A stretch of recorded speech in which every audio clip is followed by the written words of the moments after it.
ನಮಸ್ಕಾರ. ಚಿತ್ರದುರ್ಗ ಜಿಲ್ಲೆ ಹಿರಿಯೂರು ತಾಲೂಕು ಕಸ್ಬಾ ಹೋಬಳಿ ದೊಡ್ಡಘಟ್ಟ ಪೋಸ್ಟು ಉಡುವಳಿ ಗ್ರಾಮ ಪಂಚಾಯತಿ ವ್ಯಾಪ್ತಿ ಸೇರಿದ ಕತ್ತವಳೆ ಗ್ರಾಮಸ್ಥರು, ಹನುಮಂತಪ್ಪ ಮತ್ತು ಗ್ರಾಮಸ್ಥರು.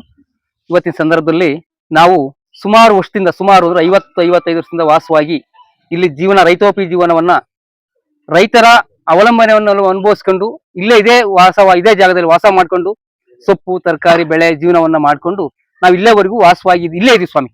ಇದ್ದು 1970-71ನೇ ಸಾಲಿನಲ್ಲಿ ಇದು ಭೂಮಿ ಮಂಜೂರಾಗಿದೆ ಸರ್. ಜಿವಾರ್ಡ್ ಇದೆ, ಗೌರ್ಮೆಂಟ್ ಜಿವಾರ್ಡ್ ಇದೆ. ಎಷ್ಟನೇ ಸಾಲಲ್ಲಿ ಇದು ಸರ್ಕಾರದಲ್ಲೂ ಕೂಡ ಇದೆ, DC ಆಫೀಸ್ ಅಲ್ಲಿ ಇದೆ, ತಾಲೂಕು ಆಫೀಸ್ ನಲ್ಲಿ ಇದೆ. ನಾವು 2 ಕಾಪಿಯನ್ನ ತಗೊಂಡು ನಮ್ಮ ಹತ್ರನೂ ಕೂಡ ಇಟ್ಕೊಂಡಿದ್ವಿ ಸ್ವಾಮಿ. 1971 ಕೆರೆ ಕಟ್ಟಿ ಚಾನಲ್ ಕಟ್ಟಿ ಜಿವಾರ್ಡ್ ಗೌರ್ಮೆಂಟ್ ರೆವಿನ್ಯೂ ಭೂಮಿಯನ್ನು ಮಂಜೂರು ಮಾಡಿ ನಾವು ಅಲ್ಲಿಂದ ಇಲ್ಲಿಗೆ ನಾವು ಹೊಸ ದಿವಸ ಸುಮ್ಕಿದ್ದು ಭೂಮಿ ಪಡ್ಕೊಂಡು ಸ್ವಲ್ಪ ಗಿಡ, ತೆಂಗಿನ ಗಿಡ ಎಲ್ಲ ಜೀವನವನ್ನ ಮಾಡ್ಕೊಂಡು ಬೆಳೆಸ್ಕೊಂಡು ಈಗ 2001ರಲ್ಲಿ ಅರಣ್ಯ ಅಂತೇಳಿ ಪಾಣಿ ಮಾಡ್ಕೊಂಡು ನಮ್ಗೆ ಇದು ಅರಣ್ಯ ನಿಮಗೆ ಮಾಡಕ್ ಬರಲ್ಲ ಅಂತ ಹೇಳಿ ಅಂದಾಗ ನಾವು ಕೋರ್ಟ್ಗೆ ಹೋಗಿ ಕೋರ್ಟ್ನಲ್ಲಿ ಡೈರೆಕ್ಷನ್ ಕೊಟ್ಟರು ಕೂಡ ಅಧಿಕಾರಿಗಳು, ಸರ್ಕಾರ, ಸಂಬಂಧಪಟ್ಟ ಇಲಾಖೆ ಅಧಿಕಾರಿಗಳು ಅವರು ಇಲ್ಲಿವರೆಗೂ ಕೂಡ ಮಾಡ್ಕೊಡ್ತಾರೆ ಸರ್. ನಮ್ಮನ್ನು ಇಲ್ಲಿವರೆಗೂ ಕೂಡ ಮೂಲಭೂತ ಸೌಕರ್ಯ ಇಲ್ಲ, ಕರೆಂಟ್ ಇಲ್ಲ, ರೋಡ್ ಇಲ್ಲ, ಸ್ಕೂಲ್ ಇಲ್ಲ, ಯಾವುದೇ ಸವಲತ್ತು ಇಲ್ಲ ಸ್ವಾಮಿ. ಕುಡಿಯೋ ನೀರಿನ ಒಂದು ಹ್ಯಾಂಡ್ ಪಂಪ್ ಬಿಟ್ರೆ ಇಷ್ಟು ಜನ 250-300 ಜನ ವಾಸ ಮಾಡ್ತಾ ಇದೀವಿ. ರೇಷನ್ ಕಾರ್ಡ್ ಇದೆ, ಆಧಾರ್ ಕಾರ್ಡ್ ಇದೆ, ID ಕಾರ್ಡ್ ಇದೆ, ಸ್ಕೂಲ್ ಇದೆ, ಭರತ್ ಗ್ಯಾಸ್ ಇದೆ, ಗ್ರಾಮೀಣ ಬ್ಯಾಂಕ್ ನಲ್ಲಿ ಲೋನ್ ಕೊಟ್ಟಿದ್ದಾರೆ, ಎಲ್ಲ ಸಂಬಂಧಪಟ್ಟ ಕೂಡ ಇದಾವೆ ಸ್ವಾಮಿ. ಆದ್ರೂ ಕೂಡ ನಮಗೆ ಭೂಮಿ ರೈಟ್ಸ್ ಇಲ್ಲದೆ ಅರಣ್ಯ ಅಂತೇಳಿ ಮೂಲಭೂತ ಸೌಕರ್ಯಗಳಿಗೆ ಎಲ್ಲ ವಂಚಿತ ಮಾಡಿದ್ದಾರೆ.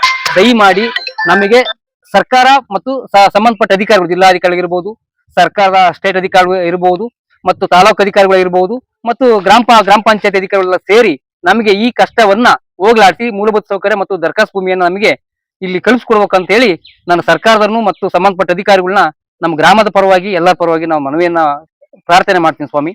ಇನ್ನು ಹೆಚ್ಚಾಗಿ ಇಲ್ಲಿ ನೀವು ಮೊನ್ನೆ ಗೋವಿಂದ ಕಾರಜೋಳ ಸಾಹೇಬರು ಬಂದಿದ್ರು, ಸಿಕ್ಕಿದ್ದಾರೆ, ಅವ್ರು ನಿಮ್ಗೆ ಬಗೆಹರಿಸ್ಕೊಡ್ತೀವಿ ಅಂತ ಹೇಳಿದ್ದಾರೆ.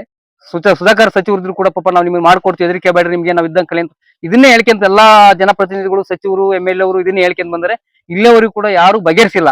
ನಾವು ಇಷ್ಟು ಜನ ಇಲ್ಲಿ ವಾಸವಾಗಿ ಎಲ್ಲ ವಯಸ್ಸಾಗಿದ್ದಾರೆ, ಸಣ್ಣ ಮಕ್ಳಿದ್ದಾರೆ, ವೃದ್ಧರಿದ್ದಾರೆ, ಎಲ್ಲರೂ ಕೂಡ ಇದ್ದಾರೆ, ಮಹಿಳೆಯರು ಎಲ್ಲ ಪ್ರೆಗ್ನೆಂಟ್ ಇದ್ದಾರೆ. ಬಹಳ ಕಷ್ಟ ಇದೆ ಸ್ವಾಮಿ. ಇಲ್ಲಿ ಏನಾದ್ರು ತೊಂದರೆ ಆದ್ರೆ 6-7 ಕಿಲೋಮೀಟರ್ ನಾವು ರೋಡೇ ಸಿಗಲ್ಲ ನಮಗೆ. ಈ ಕಡೆ ಮಾರಿಕಣೆ ಹೋಗ್ಬೇಕಂದ್ರೆ 6-7 ಕಿಲೋಮೀಟರ್ ಬೇಕು. ಮಳೆ ಬಂದ್ರೆ ರಸ್ತೆ ಹೋಗಕ್ಕಾಗಲ್ಲ ಅಂತ ಕೆಸರು, ಗುಂಡಿ, ತಗ್ಗು ಬಹಳ ಕಷ್ಟ ಇದೆ ಸರ್. ಇವನ್ನೆಲ್ಲ ಕೂಡ ನಮಗೆ ನಿಮ್ಮಲ್ಲಿ ಮನವಿ ಕೇಳೋದಿಷ್ಟೇ, ಅತಿ ಶೀಘ್ರವಾಗಿ ಸಂಬಂಧಪಟ್ಟ ಜನಪ್ರತಿನಿಧಿಗಳು ಮತ್ತು ಸರ್ಕಾರದ ಅಧಿಕಾರಿಗಳು, ಸರ್ಕಾರ ಇದನ್ನ ಕಳಿಸ್ಕೊಡೋಕಾಗಿ ತಮ್ಮಲ್ಲಿ ಮನವಿ ಮಾಡ್ಕೊಂತೀವಿ ಸ್ವಾಮಿ. ಈಗ 300 ಎಕರೆ ಸಾಗುವಳಿ ಇಶ್ಯೂ ಮಾಡಿರು, ನಮ್ಗೆ ಇಲ್ಲಿ ಹಾಲು ಇದ್ದಂಗೆ ಇಲ್ಲ ಅಂತ ಹೇಳಿ ಸಾಬೀತ್ ಮಾಡಿ ವರದಿ ಕಳಿಸಿದೀವಿ ಅಂತ ಹೋಗಿ ಕೇಳಿರು. ಅಲ್ಲಿಂದ ಈಚೆಗೆ 2002ರಿಂದಲೂ ನಮಗೆ ಇಷ್ಟ ತೊಂದರೆ ಕೊಡ್ತಾರೆ ಸ್ವಾಮಿ. ಕರೆಂಟ್ ಇಲ್ಲ, ರೋಡ್ ಇಲ್ಲ, ನಮ್ಗೆ ನಮ್ಮ ಪಾಡು ಕಾಪಿ ಸಮುದ್ರ ಹೋಗ್ತು ಮಣಕಲದ ನೀರು ಅನ್ನಂಗ ಆಯ್ತು ನಮ್ಮ ಪರಿಸ್ಥಿತಿ.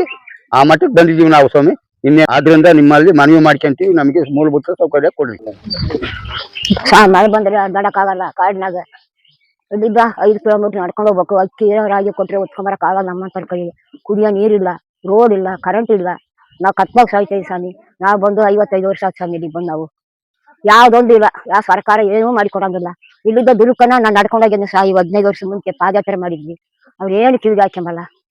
ಪರದೇಶ ಆಗಿ ಕಾಡು ಮುರುಗಾಗಿ ಕುತ್ಕೊಂಡಿವಿ ಸ್ವಾಮಿ. ನಾವು ಸ್ವಾಮಿ ಎಲ್ಲ ಹೋಗಿದೀವಿ, ಎಲ್ಲ ಮಾಡಿರು, ಏನು ಮಾಡ್ಲಿಲ್ಲ ಸ್ವಾಮಿ. ನಾವು ಸಂಘ ಮಾಡ್ಕೊಂಡು ಅಮ್ಮನಟ್ಟಿ ಕುರುಬಳ್ಳಿ ಇಲ್ಲಿಂದ ಮಕ್ಳು ಕರ್ಕೊಂಡು ನಡ್ಕೊಂಡು ಹೋಗ್ಬೇಕು, ನಡ್ಕೊಂಡ್ ಬರ್ಬೇಕು. ಕರ್ಮಿನಹಳ್ಳಿ ಗೇಟ್ ಹೋಗ್ಲಿ, ಅಲ್ಲಿಂದ ಓದ್ಕೊಂಡು ನಡ್ಕೊಂಡ್ ಬರ್ಬೇಕು. ಮಕ್ಕಳನ್ನ ಹಂಗ್ ಜೀವನ ಮಾಡಿ ಸಾಕಿ ನಾವೆಲ್ಲ ಇದು ಮಾಡಿವಿ ಸ್ವಾಮಿ.